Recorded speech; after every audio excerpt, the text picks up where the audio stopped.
Niels Lhyne, Chapter 3. The years passed. One Christmas trod upon the heels of another, leaving the air bright with its festive glow till long after Epiphany. Whitsun after Whitsun scampered over flower-decked meadows. One summer holiday after another drew near, celebrated its orgy of fresh air and sunshine, poured out its fairy wine from brimming goblets, and then vanished, one day, in the sinking sun. Only memory lingered with sunburnt cheek and wondering eyes and blood that danced. The years had passed, and the world was no longer the realm of wonder that it had been. The dim recesses behind the moldering elder bushes, the mysterious attic rooms, the gloomy stone passage under their clapstrap road, fancy terrace that once thrilled him no longer lurked there. The hillside that bloomed at the first trill of the lark, hiding the grass under starry, purple-rimmed daisies and yellow buttercups, the fantastic wealth of animals and plants in the river, the wide precipices of the sandpit, its black rocks and bits of silvery granite, all these were just flowers, animals, and stones. The shining fairy gold had turned into withered leaves again. One game after another grew old and silly, stupid and tiresome like the pictures in the ABC, and yet they had once been new, inexhaustibly new. Here they used to roll a barrel hoop, Niels and the pastor's Frithjof, and the hoop was a ship, which was wrecked when it toppled over. But if you caught it before it fell, then it was casting anchor. The narrow passage between the outhouses, where you could hardly squeeze through, was Bab el-Mandeb's or the portal of death. On the stable door, England was written in chalk, and on the barn door, France. The garden gate was Rio de Janeiro, but the smithy was Brazil. Another game to play was Holger the Dane. You could play it among the tall burrs behind the barn. But if you went up in the miller's pasture, there were two sinkholes known as the gorges, and they were the haunts of the veritable Prince Berman and his wild Saracens, with reddish-gray turbans and yellow plumes in their helmets, burdocks and Aaron's rod of the tallest. That was the only real Mauritania. That rank, succulent growth, that teeming mass of exuberant plant life, excited their lust of destruction and intoxicated them with the voluptuous joy of demolishing.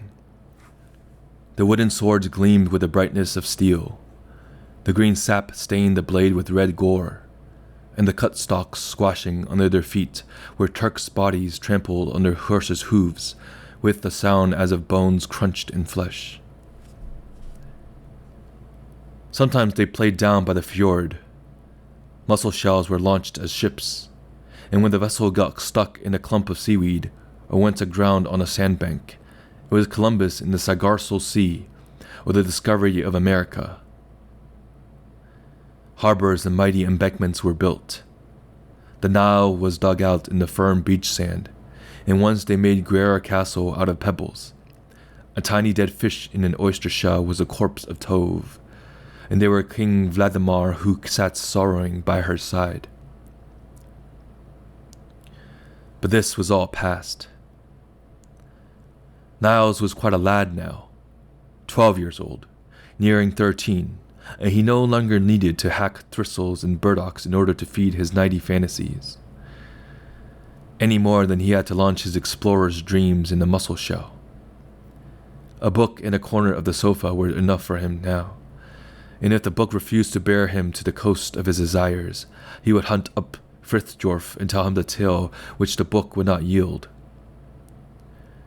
Arm in arm, they would saunter down the road, one telling, both listening. But when they wanted to revel to the full and really give their imagination free play, they would hide in the fragment dimness of the hayloft. After a while, these stories, which always ended just when you had really entered into them, grew into a single long story that never ended, but lived and died with one generation after the other. For when the hero had grown old, or you had been careless enough to let him die, you could always give him a son, who would inherit everything from his father, and whom, in addition, you could dower with any other virtues that you happened to value particularly just at the moment. Whatever stamped itself on Niels' mind, what he saw, what he understood and what he misunderstood, what he admired and what he knew he ought to admire, all was woven into the story. As running water is colored by every passing picture, sometimes holding the image with perfect clearness, sometimes distorting it or throwing it back in wavering, uncertain lines, then again drowning it completely in the color and play of its own ripples.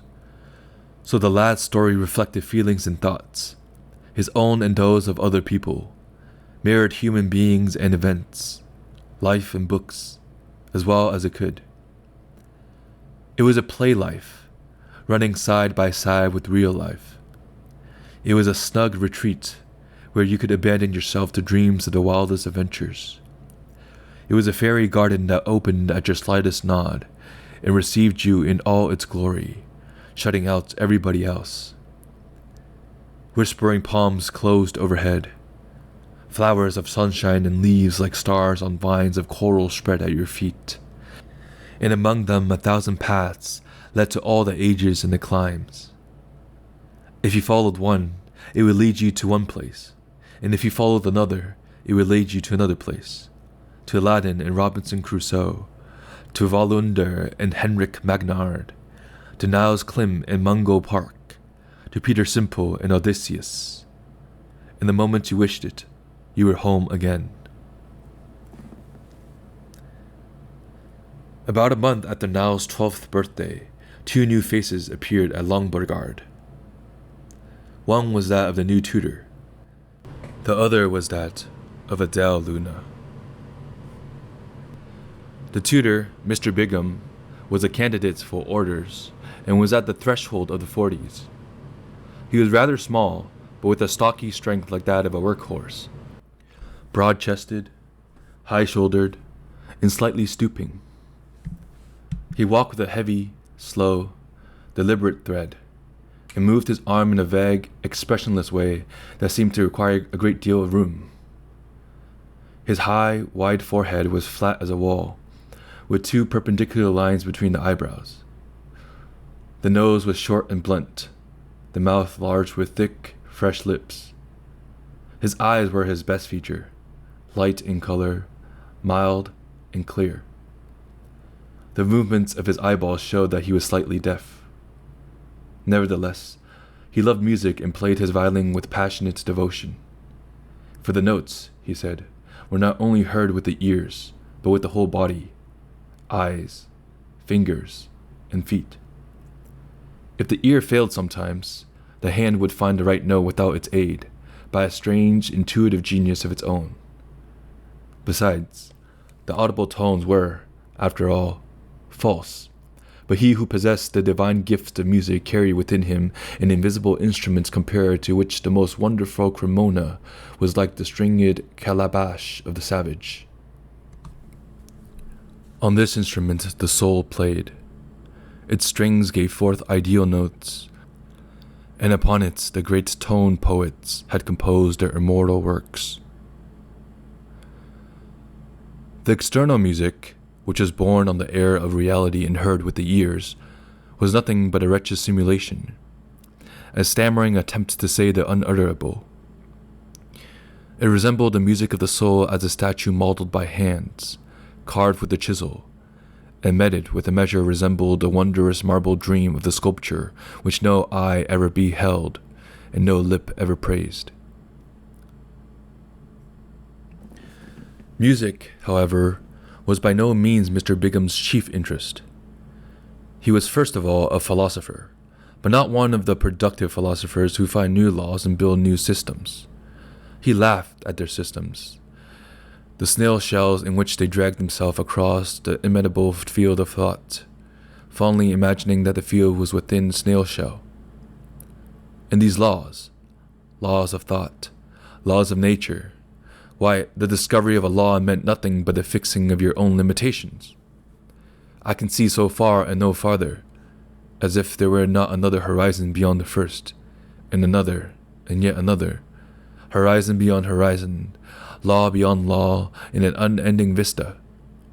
No, he was not that kind of philosopher. He did not think he was vain, or that he overvalued himself, but he could not close his eyes to the fact that his intellect had a wider span than that of other mortals. When he meditated upon the words of the great thinkers, it seemed to him that he strode forward through a region peopled by slumbering thought giants, who woke, bathed in the light of his spirit, to consciousness of their own strength. And so it was always.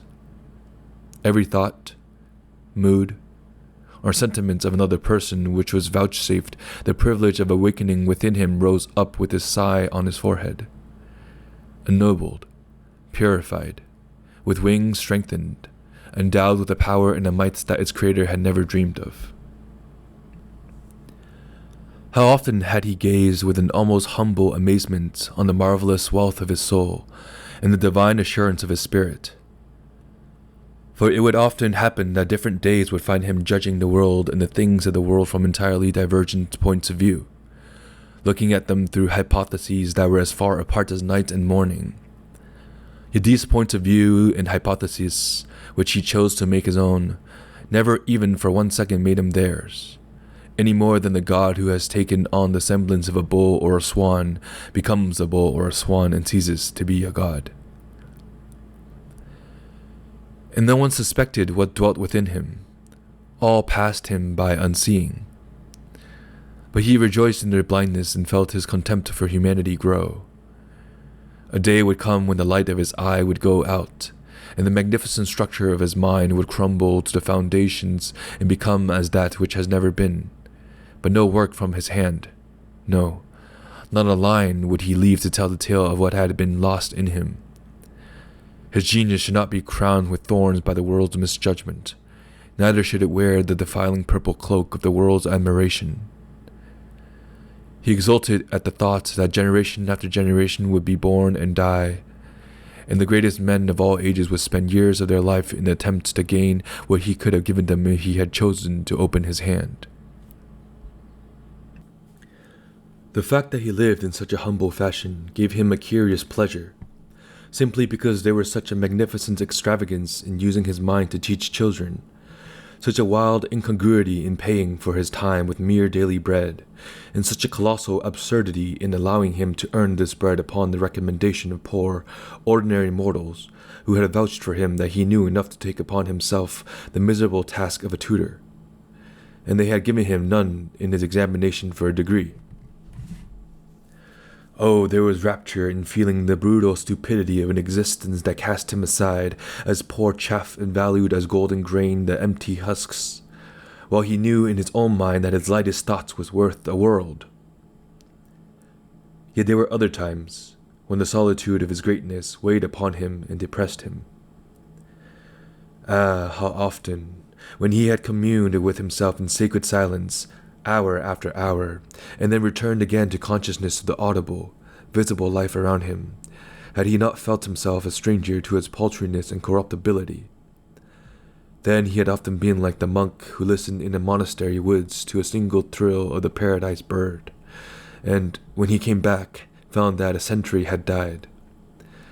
Ah, if the monk was lonely with the generation that lived among the groves he knew, how much more lonely was a man whose contemporaries had not yet been born. In such desolate moments he would sometimes be seized with a cowardly longing to sink down to the level of the common herd, to share their low-born happiness, to become a native of their great earth and a citizen of their little heaven. But soon he would be himself again. The other newcomer was Idel Luna, Luna's 26-year-old sister. She had lived many years in Copenhagen, first with her mother, who had moved to the city when she became a widow, and, after her mother's death, in the home of a wealthy uncle, Councillor of State's Neergaard. The Neergaards entertained on a large scale and went out a great deal, so Idel lived in a whirl of balls and festivities. She was admired wherever she went, and envy, the faithful shadow of admiration, also followed her. She was talked about as much as one can be without having done anything scandalous, and whenever men discussed the three reigning beauties of the town, there were always many voices in favor of striking out one name and substituting that of Idaluna. But they could never agree on which of the two others should yield to her. As for the third, it was out of the question. Yet very young men did not admire her. They were abashed in her presence, and felt twice as stupid as usual when she listened to them with her look of mild toleration. A maliciously emphasized toleration, which crushed them with the sense that she had heard it all before and knew it by heart. They made efforts to shine in her eyes, and their own by assuming blades' airs, by inventing wild paradoxes, or, when their desperation reached a climax, by making bold declarations. But all these attempts, jostling and crowding one upon the other in the abrupt transitions of youth, were met with the faint shadow of a smile, a deadly smile of boredom, which made the victim redden and feel that he was the 111th fly in the same merciless spider's web. Moreover, her beauty had neither the softness nor the fire to ensnare young hearts. On older hearts and cooler heads, she exercised a peculiar fascination. She was tall. Her thick, heavy hair was blonde with the faint reddish sheen of ripening wheat, but fairer and curling where it grew in 2 points low on the nape of her neck. Under the high, clean-cut forehead, her eyebrows were pale and indefinite. The light gray eyes were large and clear, neither accented by the brows nor borrowing fitful shadows from the thin, delicate lids. There was something indeterminate and indeterminable in their expression. They always met you with a full and open gaze, without any of the changeful play of sidelong glances or lightning flashes, but almost unnaturally wakeful, invincible, inscrutable. The vivacity was all in the lower parts of the face, the nostrils, the mouth, and the chin. The eyes merely looked on. The mouth was particularly expressive. The lips met in a lovely bow with deep, gracious curves and flexible lines, but their beauty was a little marred by a hardness of the lower lip, which sometimes melted away in a smile, and then again stiffened into something akin to brutality. The bold sweep of the back and the luxuriant fullness of the bosom, contrasted with the classical severity of the shoulders and arms, gave her an audacity, an exotic fascination, which was enhanced by the gleaming whiteness of her skin and the morbid redness of her lips. The effect was provocative and disquieting. Her tall, slender figure had a subtle distinction, which she was clever enough to underscore, especially in her ball dresses, with sure and conscious art. In fact, her artistic sense applied to her own person would sometimes speak so loudly from her costume that it barely escaped a hint of bad taste, even when most exquisitely tasteful. To many this seemed an added charm. Nothing could be more punctiliously correct than her behavior. In what she said, and in what she permitted to be said, she kept within the bounds of prudery. Her coquetry consisted in not being coquettish, in being incurably blind to her own power, and never making the slightest distinction between her admirers. For that very reason, they all dreamed intoxicating dreams of the face that must be hidden behind the mask. They believed in a fire under the snow and scented depravity in her innocence. None of them would have been surprised to hear that she had a secret lover, but neither would they have ventured to guess his name. This was the way people saw Idaluna. She had left the city for Lombagard because her health had suffered from the constant round of pleasures, the 1,001 nights of balls and masquerades. Toward the end of the winter, the doctor had declared her lungs to be affected, and had prescribed fresh air, quiet, and milk. All these things she found in abundance in her present abode, but she also found an unceasing boredom, which made her long for Copenhagen before a week had passed. She filled letter after letter with entreaties that she might be allowed to return from her exile, and hinted that homesickness did her more harm than the air did her good. But the doctor had so alarmed her uncle and aunt that they felt it was their duty to turn a deaf ear to her lamentations, no matter how pathetic. It was not so much the social diversion she pined for. It was rather that she craved the sense of feeling her own life mingling with the sound-filled air of the great city, whereas in the country the stillness in thoughts, in words, in eyes, in everything, made her feel as though she heard herself unceasingly and with inescapable distinctness, just as one hears a watch ticking through a sleepless night. And to know that over there they were living exactly as before, it was as if she were lying dead in the quiet night and heard the strains of music from a ballroom stealing on the air over her grave. There was no one she could talk to. No one of them all ever caught just a shade of meaning that was the essence of what she said. Of course, they understood her after a fashion, inasmuch as she spoke Danish, but it was in a dull, general sort of a way, just as they might have understood a foreign language which they heard only once in a while. They never had the slightest idea of whom or what was meant by a particular intonation of a word, never dreamed that such a little phrase was a quotation, or that another, used in just such a way, was a new variation of a popular witticism. As for their own speech, it had a decent leanness, through which one could positively feel the grammatical ribs, and the words were used with a literalness as if they had just come fresh from the columns of a dictionary. Even the way they said Copenhagen, sometimes with a mysterious emphasis, as if it were a place where people ate little children. Then again with a far-away expression, as if they were speaking of a town in Central Africa, or in a festive voice tremulous with history, as they might have said Nineveh or Carthage. The pastor always said Axelstead with a reminiscent rapture, as if it had been the name of one of his old sweethearts. Not one of them could say Copenhagen, so that it meant the city stretching from the Vesterport to the Custom House on both sides of Ostergade and Kongens Nytorv. And so it was with all they said and all they did. There was not a thing at Lombardgard that did not displease her.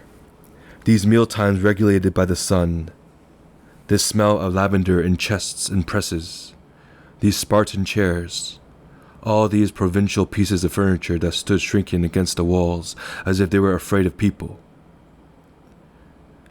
Even the very air was distasteful to her. She could never take a walk without bringing home a robust perfume of meadow hay and wild flowers, as if she had been locked up in a haymarket. And then to be called Aunt Idel. How it was grated on her ears. She got used to it after a while, but in the beginning it made the relation between her and Niels rather cool. Niels didn't care. Then came a Sunday in the early part of August, where Luna and his wife had gone in the carriage to pay a visit, and Niels and Miss Idel were home alone. In the morning, Idel had asked Niels to pick some cornflowers for her, but he had forgotten it. Suddenly, in the afternoon, as he was walking with Frithjorf, he remembered, gathered a bouquet, and ran up to the house with it. Everything was so still that he imagined his aunt must be asleep, and crept silently through the house. At the threshold of the sitting room he stopped, with bated breath, preparing to approach Idel's door. The sitting room was flooded with sunshine, and a blossoming oleander made the air heavy with its sweet fragrance. There was no sound except a muffled splash from the flower stand whenever the goldfish moved in their glass dish. Niels crossed the room, balancing himself with outstretched arms, his tongue between his teeth. Cautiously he grasped the doorknob, which was so hot with the sun that it burned his hand, and turned it slowly and carefully, knitting his brows and half closing his eyes. He pulled the door toward him, bent in through the narrow opening, and laid the flowers on the chair just within. The room was dark as if the shades were down, and the air seemed moist with fragrance, the fragrance of a tower of roses. As he stooped, he saw only the light straw matting on the floor, the winged scoting under the window, and the lacquered foot of a Gorodon. But when he straightened himself to back out of the door, he caught sight of his aunt. She was stretched full length on the couch of sea-green satin, dressed in a fanciful gypsy costume. As she lay on her back, chin up, throat tense, and forehead low, her loosened hair flowed down over the end of the couch and along the rug. An artificial pomegranate flower looked as if it had been washed ashore on an island made by a little bronze-colored shoe in the midst of the dull golden stream. The motley colors of her dress were rich and mellow. Dull blue, pale rose, gray, and orange were blended in the pattern of a little low-cut bodice of a thick, lustrous stuff. Underneath, she wore a white silk chemise with white sleeves falling to the elbow. The white had a faint pinkish tone and was shot with threads of reddish gold.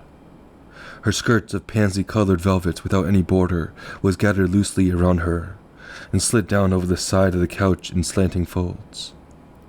Her feet and legs were bare, and around her crossed ankles she had wound a necklace of pale corals. An open fan was lying on the floor, showing its pattern of playing cards arranged in a wheel, and farther away a pair of leaf-brown silk stockings had been thrown, one partly rolled up, the other spread out and revealing the red clock. At the same moment that Niels caught sight of her, she saw him. Involuntarily she made a slight movement as if to rise, but checked herself and lay still as before, only turning her head a little to look at the boy with a questioning smile. "I brought these," he said, and went over to her with the flowers. She held out her hand, glanced at them and then at her costume, comparing the colors, and dropped them with a wearily murmured, "Impossible!" Niels would have picked them up, but she stopped him with a motion of her hand. "Give me that," she said, pointing to a red flask that lay on a crumpled handkerchief at her feet. Niels went to take it. His face was crimson as he bent over the milk-white, gently rounded legs and the long, slender feet, which had almost the intelligence of a hand in their fine, flexible curves. He felt dizzy, and when one foot suddenly turned and bent downwards with a quick movement, he almost fell. "Where did you pick the flowers?" Idel asked. Niels pulled himself together and turned toward her. "I picked them in the pastor's rye field," he said, in a voice that sounded strange to himself. He handed her the flask without looking up. Idel noticed his emotion and looked at him astonished. Suddenly she brushed, raised herself on one arm, and drew her feet under her petticoat. "Go, go, go, go," she said, half peevishly, half shyly, and at every word she sprayed him with the attar of roses. Niels went. When he was out of the room, she let her feet glide slowly down from the couch and looked at them curiously. Running with unsteady steps, he hurried through the house to his own room. He felt quite stunned. There was a strange weakness in his knees and a choking sensation in his throat. He threw himself down on the couch and closed his eyes, but it was of no avail. A strange restlessness possessed him. His breath became heavily as in fear, and the light tortured him in spite of his closed eyelids. Little by little a change came over him. A hot, heavy breath seemed to blow on him and make him helplessly weak. He felt as one in a dream who hears someone calling and tries to go, but cannot move a foot, and is tortured by his weakness, sickens with its longing to get away, is lashed to madness by this calling which does not know one is bound. And he sighed impatiently as if he were ill and looked around quite lost. Never had he felt so miserable, so lonely, so forsaken, and so forlorn. He sat down in the flood of sunlight from the window and wept. From that day, Niels felt a timid happiness in Idel's presence. She was no more a human being like anyone else, but an exalted creature, divine by virtue of her strange mystic beauty. His heart throbbed with rapture in merely looking at her, kneeling to her in his heart, crawling to her feet in abject self-effacement. Yet there were moments when his adoration had to vent in outward signs of subjection. At such times he would lie in wait for a chance to steal into Adele's room and go through a fixed rite of a certain interminable number of kisses lavished on the little rug in front of her bed, her shoe, or any other object that presented itself to his idolatry. He regarded it as a piece of great good fortune that his Sunday jacket happened to be deranged, just then, to everyday use. For the lingering scent of attar of roses was like a mighty talisman with which he could conjure up in the magic mirror the image of Adele as he had seen her lying on the green couch wearing her masquerade costume. In the story he and Frithjorf were telling each other, this image was ever present, and from now on the wretched Frithjorf was never safe from the barefooted princesses. If he dragged himself through the dense primeval forest, they would call to him from hammocks of vines. If he sought shelter from the storm in a mountain cave, they would rise from their couches of velvety moss to welcome him. And when he dashed, bloody and smoke-blackened, into the pirate's cabin, shivering the door with a tremulous blow of his sabre, he found them there too, resting on the captain's green sofa. They bored him terribly, and he could not see why they should suddenly have become so necessary to their beloved heroes. No matter in how exalted a place a human being may set his throne, no matter how firmly he may press the tiara of the exceptional, that is genius, upon his brow, he can never be sure that he may not, like Nebuchadnezzar, be seized with the sudden desire to go on all fours and eat grass, and herd with the common beasts of the field. That was what happened to Mr. Bigham when he quite simply fell in love with Miss Adele. And it availed him nothing that he distorted history to find an excuse for his love by calling Adele Beatrice, or Laura, or Vittoria Colonna, for all the artificial halos with which he had tried to crown his love were blown out as fast as he could light them by the stubborn fact that it was Adele's beauty he was in love with. Nor was it the graces of her mind and heart that had captivated him, but her elegance, her air of fashion, her easy assurance, even her graceful insolence. It was a kind of love that might well fit him with a shamed surprise at the inconstancy of the children of men. And what did it all matter?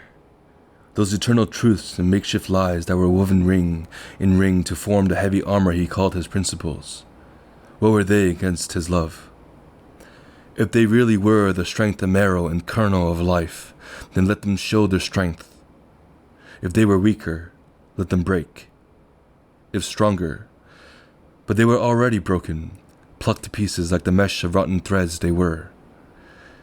What did she care about eternal truths and the mighty visions? How did they help him? Thoughts that plumbed the unfathomable, could they win her? All that he possessed was worthless. Even though his soul shone with the radiance of 100 suns, what did it avail when his light was hidden under the ugly fustian of a Diogenes mantle? Oh, for beauty, take my soul and give me my 30 pieces of silver. Alcibiades' body, Don Juan's mantle, and a court's chamberlain's rank. But, alas, he had none of these graces, and Adele was by no means attracted to his heavy, philosophic nature.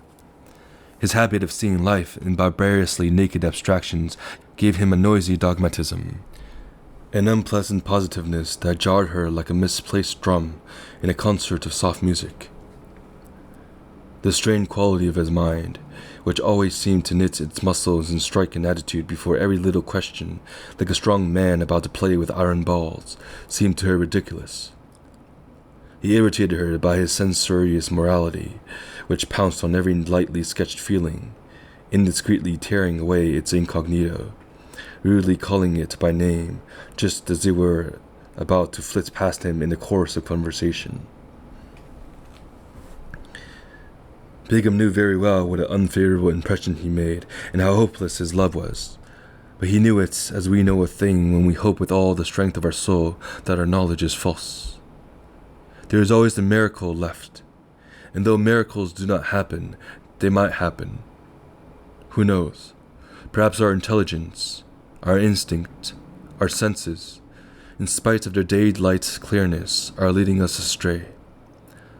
Perhaps the one thing needful is just that unreasonable courage which follows hope's will-o'-the-wisp as it burns over seething passions pregnant with desire. It is only when we have heard the door of destiny slam shut that we begin to feel the iron-cold talons of certainty digging into our breast, gathering slowly around our heart, and fastening their clutches upon the fine thread of hope on which our world of happiness hangs. Then the thread is severed. Then all that it held falls and is shattered. Then the shriek of despair sounds through the emptiness. In doubt, no one despairs. On a sunny afternoon in September, Idel was sitting on the landing of the half-dozen broad, old-fashioned steps that led down from the summer parlor into the garden. Behind her, the French windows were wide open, flung back against the motley wall covering of bright red and bright green vines. She leaned her head against a chair piled high with large black portfolios, and held an etching up before her with both hands. Color prints of Byzantine mosaics in blue and gold were scattered on the pale green rush matting that covered the boards of the landing, on the threshold, and on the oak-brown parquet floor of the summer parlor. At the foot of the steps lay a white shade hat, for Adele's hair was uncovered, with no ornament but a flower of gold filigree and a pattern to match the gold bracelets she wore high on her arm.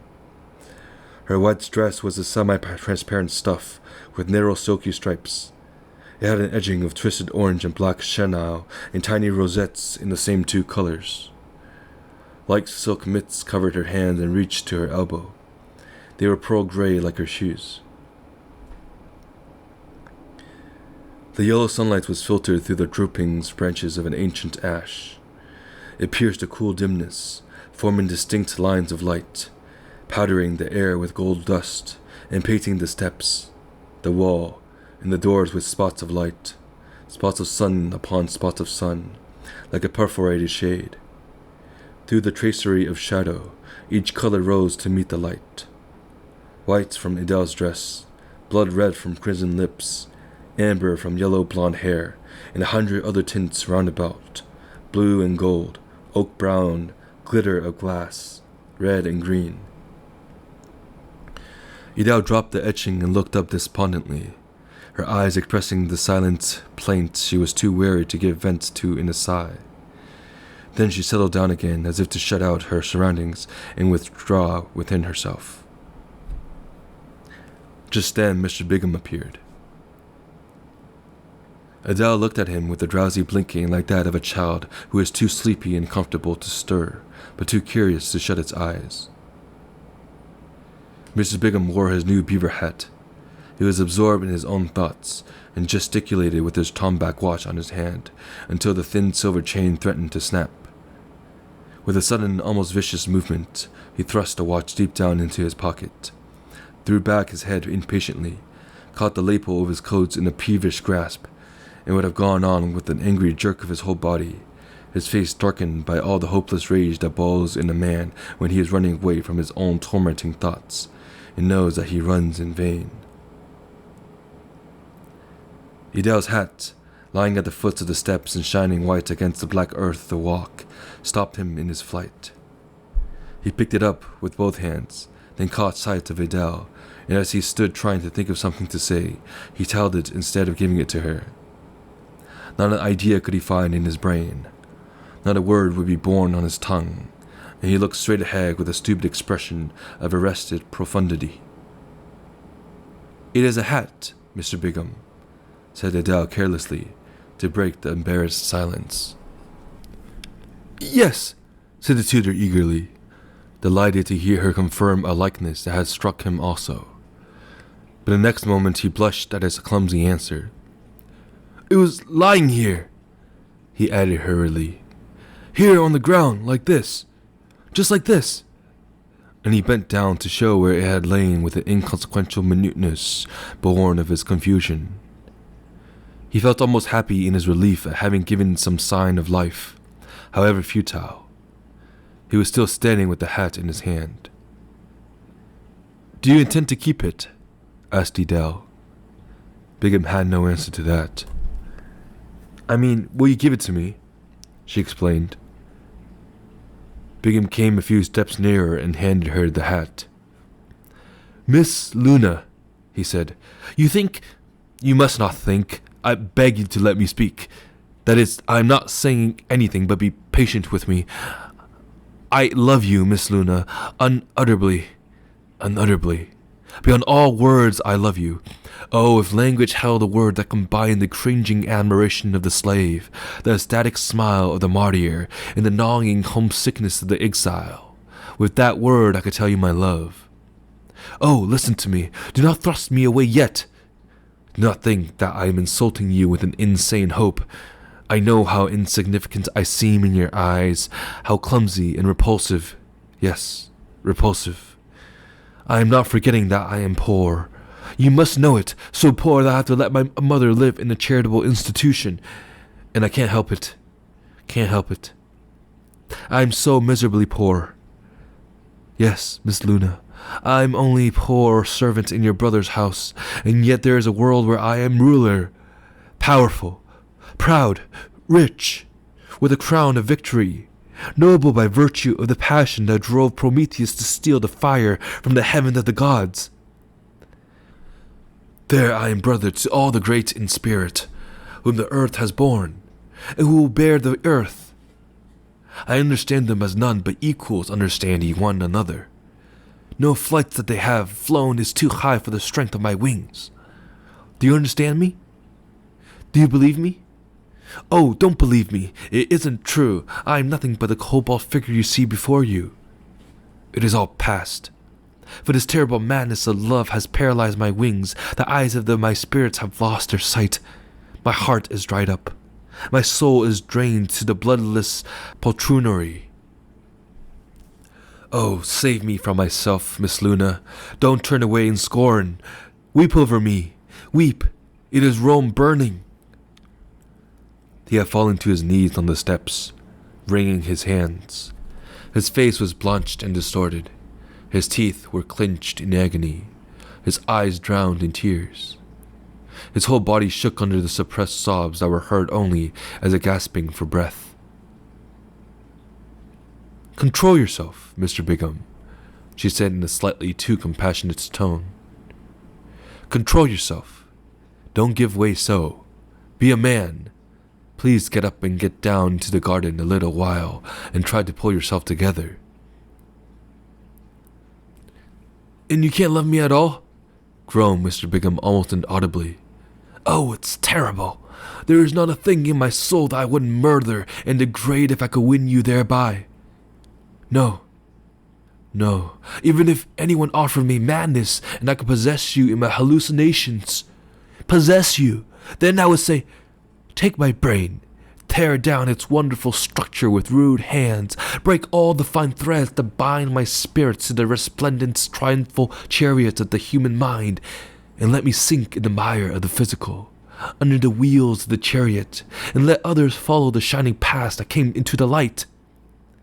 Do you understand me? Can you comprehend that even if your love came to me robbed of its glory, debased, befouled, as a caricature of love, as a diseased phantom, I will receive it kneeling as if it were the sacred host? But the best in me is useless. The worst in me is useless too. I cry to the sun, but it does not shine. To the statue, but it does not answer. Answer! What is there to answer except that I suffer? No, these unutterable torments that rend my whole being down to its deepest roots. This anguish is nothing to you but an impertinence. You feel nothing but a little cold offense. In your hearts you laugh scornfully at the poor tutor in his impossible passion. You do me an injustice, Mr. Bigham, said Edel, rising, while Mr. Bigham rose too. I'm not laughing. You ask me if there is no hope, and I answer, no, there is no hope. That is surely nothing to laugh at. But there is one thing I want to say to you. From the first moments you began to think of me, you must have known what my answer would be. And you did know it, did you not? You knew it all the time, and yet you have been lashing all your thoughts and desires on toward the goal which you knew you could not reach. I am not offended by your love, Mr. Brigham, but I condemn it. You have done what so many people do.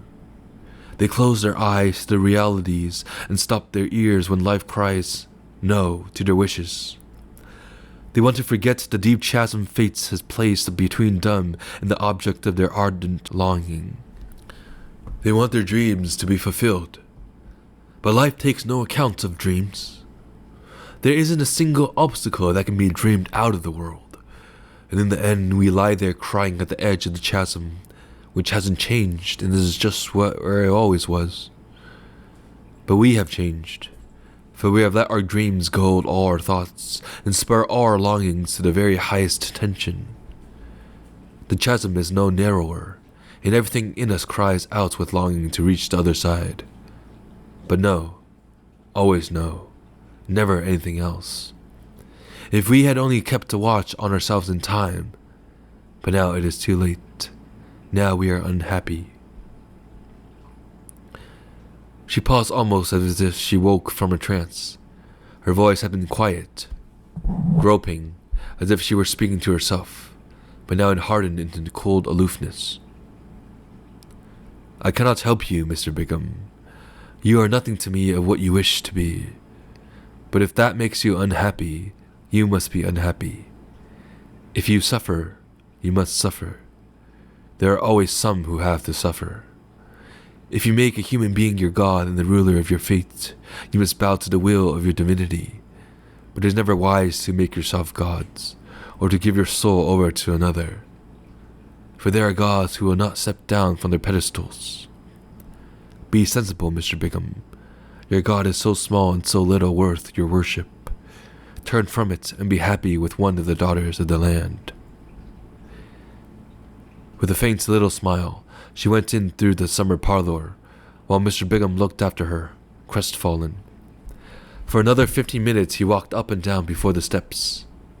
All the words that had been spoken seemed to be still, vibrating through the air. She had so lately gone, it seemed that her shadow must still have lingered there. It seemed that she could not yet be out of reach of his prayers, and everything could not be inexorably ended. But after a while the chambermaid came out and gathered up the engravings, carried in the chair, the portfolios, the rush matting, everything. Then he could go too. In the open gable window up above, Niels sat gazing after him. He had heard the cold conversation from beginning to end. His face had a frightened look, and a nervous trembling passed through his body. For the first time he was afraid of life. For the first time his mind grasped the fact that when life has sentenced you to suffer, the sentence is neither a fancy nor a threat, but you are dragged to the rack, and you are tortured, and there is no marvelous rescue at the last moment, no awakening as from a bad dream. He felt it as a foreboding, which struck him with terror. Edel did not have a good autumn, and the winter drained her strength completely. Spring, when it came, did not find one poor little life germ that it could warm and coax into growth. It found only a withering, which no gentleness and no warmth could arrest or even retard. But it could at least pour a flood of light over the paling life and caress the ebbing strength with fragrant, balmy air. As the evening crimson follows slowly in the wake of dying day. The end came in May, on a day flooded with sunshine, one of the days when the lark is never silent and you can almost see the rye grow. The great cherry trees outside of her window were white with flowers, nosegays of snow, wreaths of snow, cupolas, arches, garlands, a fairy architecture against the bluest of skies. She was very weak that day, and withal she felt a strange sense of lightness. She knew which was coming, for that morning she had sent for Brigham and said goodbye to him. Her uncle had come over from Copenhagen, and all that afternoon the handsome, white-haired man sat by her bedside with his hand folded in her hands. He did not speak, but once in a while he would move his hand, and she would press it. She would look up, and he would smile to her. Her brother, too, was in the room, gave her medicine, and helped her in other ways. She lay very still with closed eyes, while familiar pictures from life over there flitted past her. Sorghum-free with hanging birches, the red church at Lyngby standing on a foundation of graves, and the white country house with a bit of sunken road leading down to the sea, where the paling always was green as if painted by the water. The images took shape before her, grew clear, melted away, and vanished. And other pictures came. There was Bredgade where the sun went down, and the darkness closed in around the houses. There was a queer Copenhagen you found when you came in from the country in the forenoon. It seemed so weird with its hurry and bustle in the sunlight, with the whitened window panes and the streets smelling of fruit. There was something unreal about the houses in the strong light. The noise and rattle of wheels could not chase away the silence that seemed to enfold them. Then came the dim, quiet drawing room in the autumn evenings, when she was dressed for the theater, and the others were not down yet. The smell of incense, the wood fire from the stove lighting up the carpet, the rain whipping the windows, the horses stamping at the door, the melancholy cry of the mussel vendors. And back of all this, the theater were awaiting her with lights and music and festive glow. With such pictures, the afternoon wore away. Niels and his mother were in the parlor. Niels knelt by the sofa with his face pressed down against his brown velvet and his hands clasped over his head. He wept and wailed aloud, giving himself to the grief without any attempt at self-control. Mrs. Lhyne sat beside him. The hymn book lay on the table in front of her, open at the hymns usually sung at funerals. Now and then she read a few verses.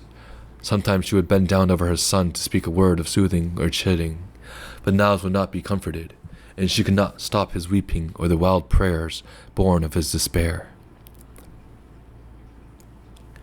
Presently Lhyne appeared in the door of the sick room.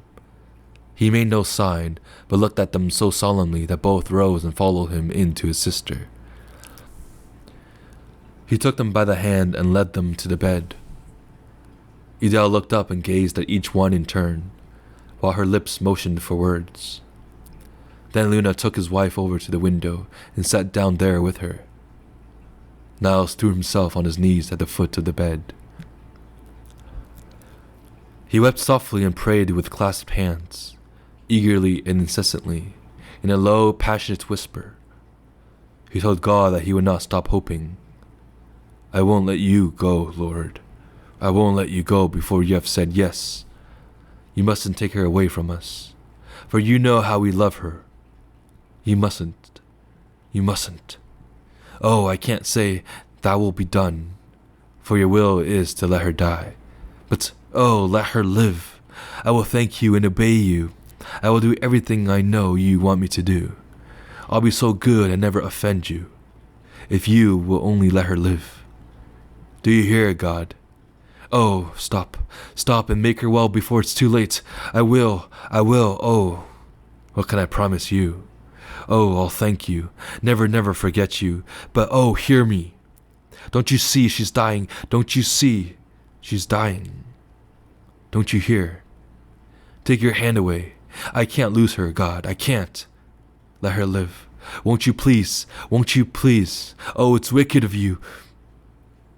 Outside, beyond the window, the white flowers flushed to pink in the light of the setting sun. Arch upon arch, the blossoming sprays built of their gossamer bloom a rose castle, a vaulted choir of roses, and through this airy dome the azure sky shone with a softened twilight blue, while golden lights and lights of gold and flaming to crimson shot like the rays of a nimbus from every garlanded line of the ethereal temple. White and still, Edel lay there with the old man's hand between both of hers. Slowly she breathed out her life, breath by breath. Fainter and fainter was the rising of her breast. Heavier and heavier felt the eyelids. "My love to Copenhagen," was her last low whisper. But her last message was heard by no one. It did not come from her lips even as a breath. Her message to him, the great artist whom she had loved secretly with her whole soul, but to whom she had been nothing, only a name that in his ear knew, only one unrecognized figure in the great admiring public. The light faded into blue dusk, and her hands fell weakly apart. The shadows grew, shadows of night and of death. The old man bent down over her bed and laid his hands on her pulse, waited quietly, and when the last throb of life had ebbed away, when the last feeble pulse beat was stilled, he lifted the pale hand to his lips.